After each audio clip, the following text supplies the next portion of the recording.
गुजरे रविवार को भारतीय सेनाओं के तीनों अंगों ने करीब 1 घंटे की प्रेस कॉन्फ्रेंस से बातचीत में सरकार की अग्निपथ योजना का विरोध कर रहे नौजवानों से साफ साफ शब्दों में बात की।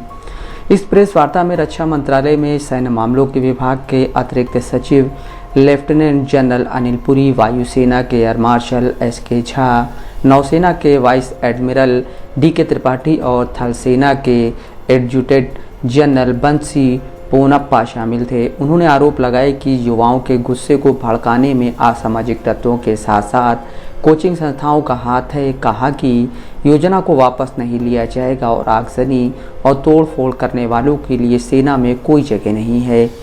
अधिकारियों ने योजना के फायदे गिनाने के साथ साथ ये बताने की भी कोशिश की कि इस पर लंबे वक्त से काम चल रहा था और कहा कि जो अग्निवीर से जुड़ना चाहता है उसे एक शपथ पत्र देना होगा कि उसने किसी प्रदर्शन या तोड़फोड़ में हिस्सा नहीं लिया और फौज में पुलिस वेरिफिकेशन के बिना कोई नहीं आ सकता।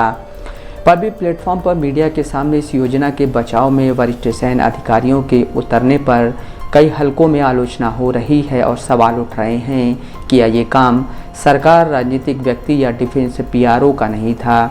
कांग्रेस के वरिष्ठ नेता और सांसद मल्लिकार्जुन खड़गे ने सवाल उठाया है कि 75 सालों में पहली बार सरकार की नीति का बचाव करने के लिए सेना के तीनों प्रमुखों को उतारा गया है, जबकि रक्षा और गृह मंत्रालय चुप है। इस प्रेस वार्ता पर वरिष्ठ पत्रकार मनोज जोशी कहते हैं, ऐसा लगता है कि उनके पास कहने को बहुत कुछ नहीं था। धमकाने के सिवा उन्हें हिंसा की ज़्यादा फिक्र लग रही थी, बजाय इसके कि योजना की बारीकियों को समझाया जाए। मनोज जोशी के मुताबिक प्रेस कॉन्फ्रेंस में मीडिया के लोगों ने भी सही सवाल नहीं पूछे, उन्हें भी सिस्टम ने बुलडोज कर दिया है।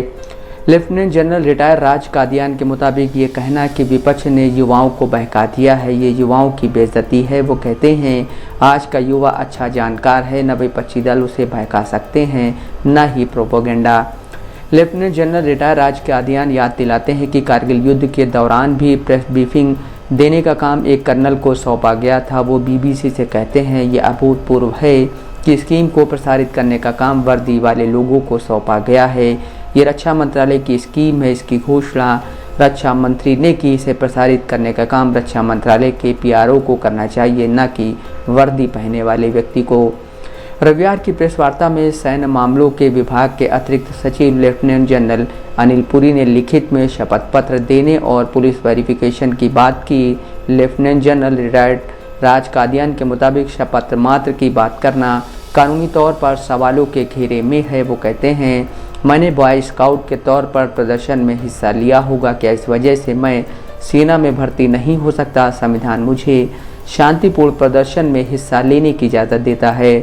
पत्रकार मनोज जोशी पूछते हैं कि आप ये जानने के लिए जांच बिठाएंगे कि भीड़ कहाँ थी, क्या फिर ट्रायल होगा? अगर किसी ने कहा कि मैं वहाँ से गुजर रहा था और मेरी तस्वीर ले ली गई, तब वो शपथ पत्र की बात कर रहे हैं, उससे क्या होगा? जोशी के मुताबिक वो इस बात को लेकर निश्चिंत नहीं है कि सैनिकों की भर्ती में पुलिस जांच होती है।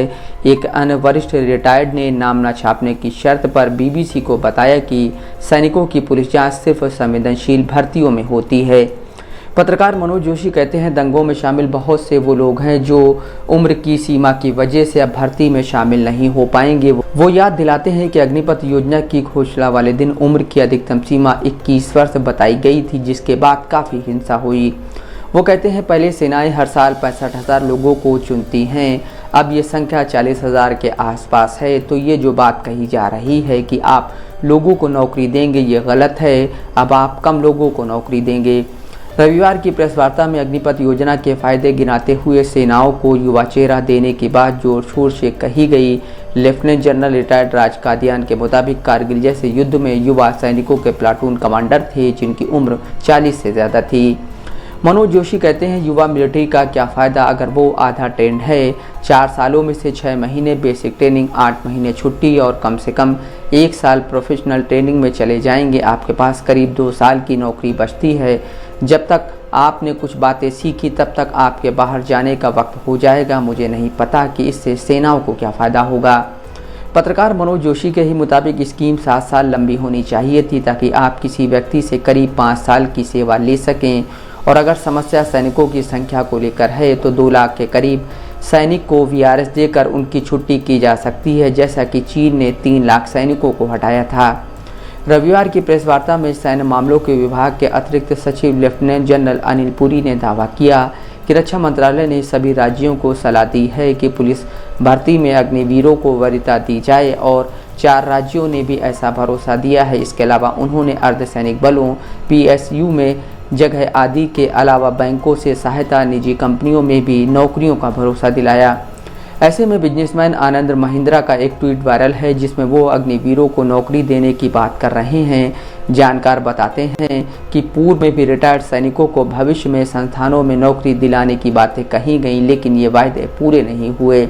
पत्रकार मनोज जोशी के मुताबिक पैरामिलिट्री में अग्निवीरों की भर्ती को अनिवार्य बनाया जाना चाहिए। लेफ्टिनेंट जनरल रिटायर्ड राज कादियान कहते हैं, हर साल हमारे 60,000 सैनिक रिटायर हो रहे हैं। केंद्र सरकार का आदेश है कि रिटायर्ड सैनिकों के लिए कुछ प्रतिशत नौकरियों को रिजर्व रखा जाए। इसके नहीं होने की वजह से कौन जिम्मेदार है? Bureau report, Dastak live news.